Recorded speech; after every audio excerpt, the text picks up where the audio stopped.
আমরা একটা রূপান্তরিত গণমাধ্যম ইকোসিস্টেমের মধ্যে প্রবেশ করতে যাচ্ছি এবং এরকম একটা পর্বকে এর আগে খুব ভালোভাবে চিহ্নিত না করার ফলে গদবাঁধা সব ধরনের কথা চিন্তা এবং কাজ ছিল, কিন্তু আমরা গদবাঁধা চিন্তা এবং কথা বলতে চাই না বলেই আমরা সমস্যাটাকে ভালোভাবে বুঝতে চাই এবং সেই বোঝাবুঝির পর্বটা আমরা এখনও শেষ করতে পারিনি। আমরা সেটাকেই গুরুত্ব দিয়েছি, তবে যে সমস্ত কাজ খুব জরুরি, যেগুলিতে হাত দেওয়া যেতে পারে, যেমন আমাদের নিজেদের ধরেন মিসইনফরমেশন এবং আমাদের ডিসইনফরমেশনকে কমব্যাট করা, ফেস করা, যতটা সম্ভব গণমাধ্যমের সঙ্গে সংযোগ রেখে একটা নিয়ম শৃঙ্খলার মধ্যে আনা, সেগুলির দিকে আমরা মনোযোগ দিব। কিন্তু সমস্যাটা এরকম ক্ষুদ্র ক্ষুদ্র নয়, গণমাধ্যমের সমস্যাটা অনেক ব্যাপক, কেননা গণমাধ্যম একটা পুরনো অ্যানালগ জায়গাতে দাঁড়িয়ে আছে, যাকে একটা ডিজিটাল প্ল্যাটফর্মের উপযোগী করে গড়ে তুলতে হবে। আমরা ডিসি সাহেবদেরকে পরামর্শ দিয়েছি, তারাও যেন প্রস্তুত থাকেন তথ্য মন্ত্রণালয়ের পক্ষ থেকে যখন আমরা এই সক্ষমতা নিয়ে হাজির হব, তখন তারা তাদের সহযোগিতা এবং তাদের কর্মসূচিগুলিকে তারা এগিয়ে নিয়ে যাবেন।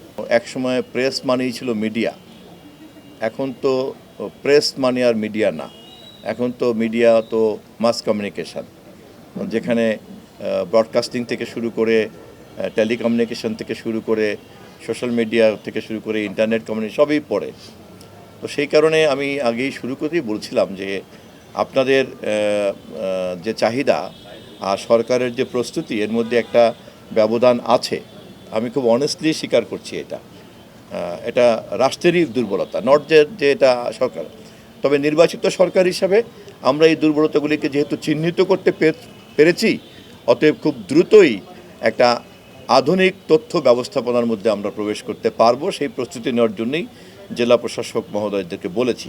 তাদের কাছে আমাদের একটা কমন বার্তা আছে, এটা আমিও দিয়েছি, সেটা হচ্ছে এটা একটা গণতান্ত্রিকভাবে নির্বাচিত সরকার এবং ভবিষ্যতেও সে আবার গণতান্ত্রিকভাবে নির্বাচিত হয়ে দায়িত্বে থাকতে চায়। এই সরকার আসলে তথ্য গোপন করার যে প্রবণতা আপনি আগে দেখেছেন, যুক্তি বলে যে এই সরকার এটা করতে যাবে না। সাথে আমি আরেকটা জিনিস একটু যোগ করি, আমাদের একটা তথ্য কমিশন আছে, আমরা এটা এখনো গঠন করিনি, খুব দ্রুত করব।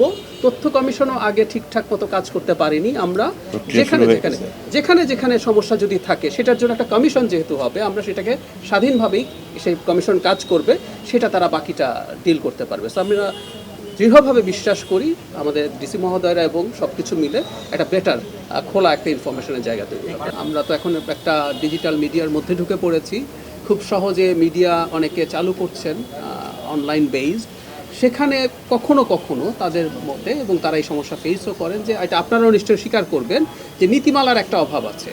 সুতরাং তাদের একটা এক্সপেকটেশন হলো সাংবাদিক হওয়ার জন্য কি কি একটা নীতিমালা থাকা দরকার এবং সাংবাদিকদের একটা কোড অফ কন্ডাক্ট থাকা দরকার, যেটা তারা ফলো করবেন।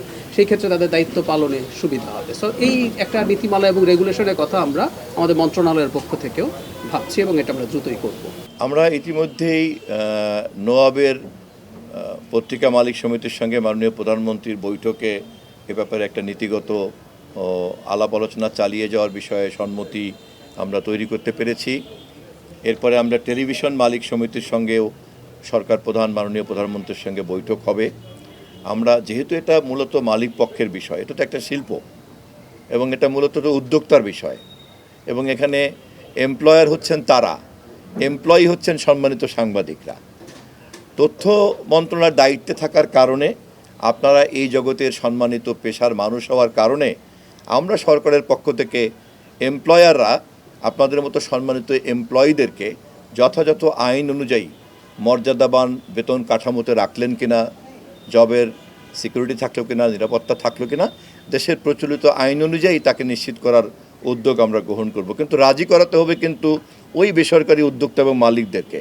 আমাদের মন্ত্রণালয়ে অন্যান্য সমস্যার মতো এই সমস্যাকেও আমরা খুব যথাযথভাবে চিহ্নিত করেছি।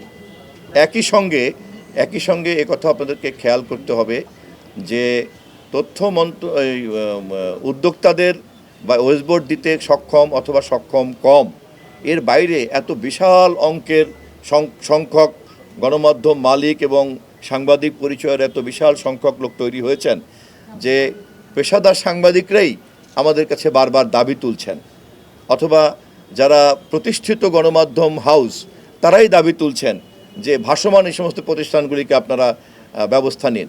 আবার অপরদিকে এরা সম্মিলিতভাবে জড়ো হলে পরে সেটাও কিন্তু একটা কমিউনিটি। ফলে আমাদেরকে কিন্তু সব দিক বিচার বিবেচনা করে করে করে করে পথ চলতে হচ্ছে। তবে আমরা খুব আশাবাদী সকল অংশীদারদেরকে সাথে নিয়ে অচিরেই সমাধান করব ইনশাল্লাহ। ধন্যবাদ।